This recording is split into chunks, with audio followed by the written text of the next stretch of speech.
নমস্কাৰ ৰেপৰ্ট ইচ্ছাটোলৈ আপোনালোক সকলোকে স্বাগতম জনাইছোঁ।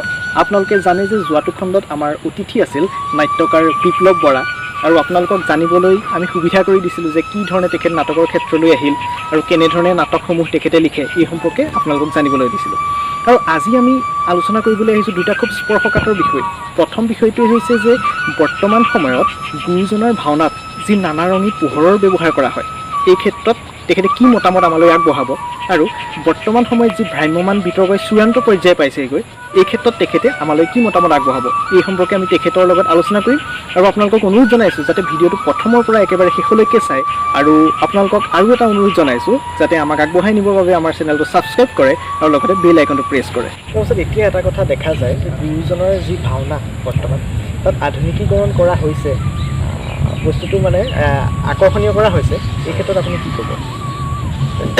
মই এটা কথা ভাবোঁ, এইটো সম্পূৰ্ণ মোৰ নিজৰ মত, যে গুৰুজনাৰ আজি 550 বছৰৰ আগতে যি ভাওনা সৃষ্টি কৰি অসমীয়া সমাজ ব্যৱস্থাত যি একমুঠিত বান্ধি থৈ গৈছে, সেই গীত, সেই ৰাগ, সেই সুৰৰ ওপৰত হাত দিয়াৰ অধিকাৰটো মই ভাবিছোঁ আজি আমাৰ নাই, সেইটো আমি কেতিয়াও কৰিব নোৱাৰোঁ। প্ৰথম কথা। আৰু আজি এটা বৰগীতৰ সুৰ আমি কেতিয়াও সলনি কৰিব নোৱাৰোঁ, প্ৰথম কথা। আৰু ঠিক ভাওনা এনেকুৱা এটা শৈলীত গুৰুজনাই বান্ধি থৈ গৈছে। সেই সময়ত অংকীয়া আৰু ব্ৰজাৱলী ভাষাত মহাপুৰুষ গুৰুজনাই ভাওনা সৃষ্টি কৰিছিল। আৰু পৰৱৰ্তী পৰ্যায়ত আমাৰ যি মাতৃভাষাৰ ভাওনা, সেয়া ভাওনা অসমৰ প্ৰেক্ষাপটত আহিল। কিন্তু এইটো নহয় যে আমি মাতৃভাষাত নাটক কৰিছোঁ আমি সহজতে ভক্তিৰসত বিলীন হ'বৰ কাৰণে, আমাৰ ভক্তসকলক এটা কাহিনী উপস্থাপন কৰি যে ধৰ্মৰ জয় অধৰ্মৰ পৰাজয় সেইটো বস্তু দেখাবৰ কাৰণে আমি মাতৃভাষাৰ ভাওনাত আমি আঁকোৱালি ল'লোঁ। সেইটো এটা সময়ৰ পৰিৱৰ্তন। কিন্তু মই বৰ্তমান সময়ত আজি অসমত যি ভাওনাৰ যিটো গতি, এই গতিটোত মই এটা কথা ক'ব যাম যে কেৱল ৰঙীন লাইট, ৰঙীন পোহৰৰ কিছু ব্যৱস্থা কৰি মানুহক আকৰ্ষিত কিমান দিনলৈকে কৰিব। পৰিৱৰ্তনটো আহিছে। এটা সময়ত মানুহে অসমৰ ভাওনা যথেষ্ট মানে একেবাৰে নিম্ন মানদণ্ডলৈ গুচি গৈছিলে। বৰ্তমান সময়ত অসমৰ যি যুৱ প্ৰজন্ম, এই যুৱ প্ৰজন্ম ভাওনাৰ প্ৰতি আকৰ্ষিত হোৱাটো আজি অসমীয়া সমাজ ব্যৱস্থাৰ কাৰণে অতি শুভ লক্ষণ। আৰু এনে ক্ষেত্ৰত কিছুৱে ভাওনাক পেচা হিচাপেও লৈছে। সেইটো ক্ষেত্ৰত বিশেষ ক'ব নাযাওঁ, কাৰণ নিবনুৱা সমস্যাও যদি ইয়াৰ জৰিয়তে সমস্যা সমাধান হয় সেইটো আমাৰ কাৰণে ভাল কথা। কিন্তু এইটো নহয় যে আমি কাৰোবাক মন্ত্ৰমুগ্ধ কৰিবৰ কাৰণে যদি আমি গীত, আমি যদি সুৰ, এইখিনি যদি আকৌ আমি নিজে সৃষ্টি কৰিবলৈ যাওঁ, তেতিয়া কিন্তু অসমৰ যিটো জাতীয় মানে ভাওনা, এই ভাওনা শৈলী কিন্তু অপভ্ৰংশ হ'ব। আৰু এদিন ইয়াৰ মূল শিপাডাল কি আছিল ইয়াক কিন্তু কোনো বিচাৰি নাপাব। গতিকে আজি মই ইয়াৰ জৰিয়তে এটা কথা ক'ব বিচাৰোঁ যে আমাৰ কৃষ্টি সংস্কৃতিক ৰক্ষণাবেক্ষণ দিয়াটো আমাৰ প্ৰতিজন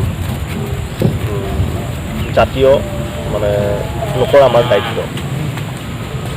আৰু তাক বিশ্ব দৰবাৰতেই হওক, আজি অসমৰ প্ৰেক্ষাপটতেই হওক, আজি ভাৰতীয় প্ৰেক্ষাপটতেই হওক, বা ভক্তক আকৰ্ষণ কৰিবৰ বাবে হওক, যে মূল বিষয়বস্তুৰ পৰা যাতে আঁতৰি নগৈ, কাৰণ বৰগীতৰ ঠাইত যদি এতিয়া লোকগীতে প্ৰাধান্য পায়, নহয় জানো? গতিকে ঢোলৰ ঠাইত যদি আমাৰ বিহু সংস্কৃতি, আমাৰ যদি লোক সংস্কৃতি যদি ঢোল আহি যায়, গতিকে এদিন ঢোলেই আছিল নে ঢোলেই আছিল, নতুন প্ৰজন্মই কিন্তু কোনটো বিচাৰি ল'ব সেইটোত কিন্তু অলপ আমি শংকিত।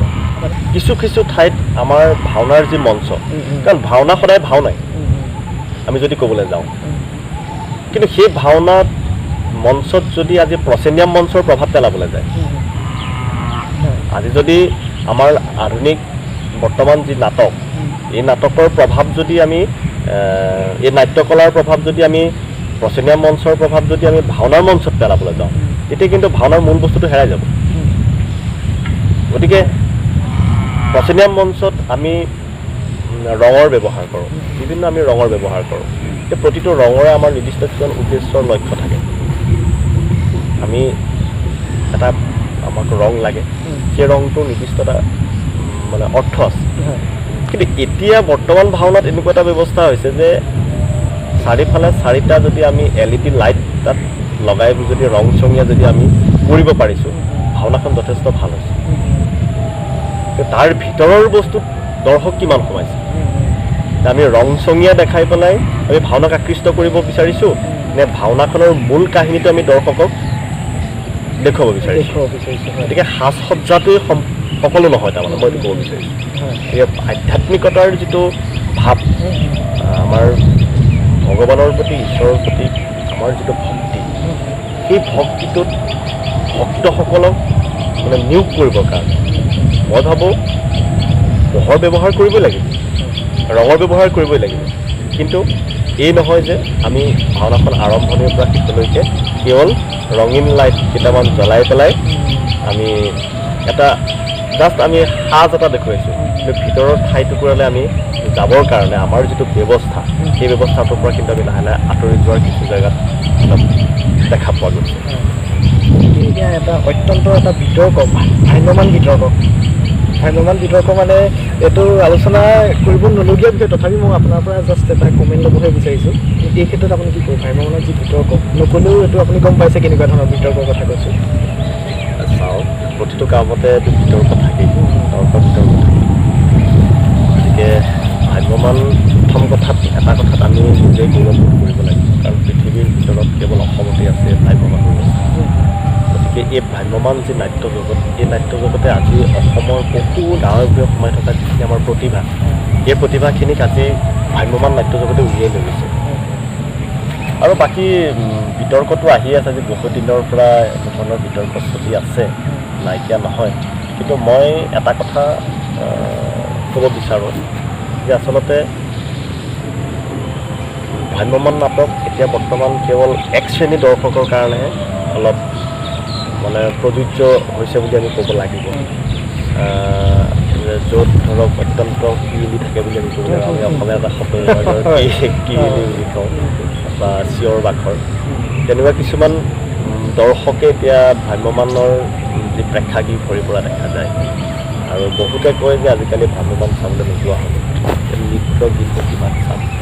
গতিকে সেই যি নাটকৰ যিটো মৌলিকতা, সেই মৌলিকতাটো ৰাখি আজি যদি সকলোৱে নাটক চাবলৈ যায় বা তেনেধৰণে যদি নাটক উপস্থাপন কৰে, কেৱল ব্যৱসায়ৰ ওপৰত গুৰুত্ব নিদি নাটকীয় মৌলিকতাৰ ওপৰত কিছু কথা গুৰুত্ব দিয়ে, তেতিয়া ভাবোঁ যে ভ্ৰাম্যমানে নিশ্চয় আমাৰ থলুৱা সংস্কৃতিৰ লগতে আমাৰ থলুৱা যিসকল নাট্য কৰ্মী বা নাট্যকলা বিষয়ত যিসকল নতুনকৈ উঠি আহিছে তেওঁলোকক যথেষ্ট অনুপ্ৰাণিত কৰিব। আপোনাৰ প্ৰিয় নাট্যকাৰ কোন? এইটোতো বহুত এটা ডাঙৰ প্ৰশ্ন। প্ৰিয় নাট্যকাৰ বুলি ক'বলৈ যাওঁতে মই প্ৰথমতে ক'ব লাগিব যিগৰাকী মহান পুৰুষে আজি অসমত এই নাট্য আন্দোলনৰ গুৰি ধৰিছে, মই মহাপুৰুষ গুৰুজনাৰ কথাই ক'ব লাগিব প্ৰথম কথা। আৰু তাৰ পাছৰ পৰ্যায়ত যিসকলে নাটক আহিছে, নাটকৰ জ্যোতিপ্ৰসাদ আগৰৱালা, তেখেতক মই খুব ভাল পাওঁ, তেখেতৰ নাট্যৰাজি। গতিকে মই প্ৰথমতে গুৰুজনাৰ কথাই ক'ব লাগিব। মানে কালজয়ী যিকেইজন আছিলে নহয় জানো, সেইকেইজন। আপোনাৰ প্ৰিয় নাটকৰ কথা যদি কোৱা হয়?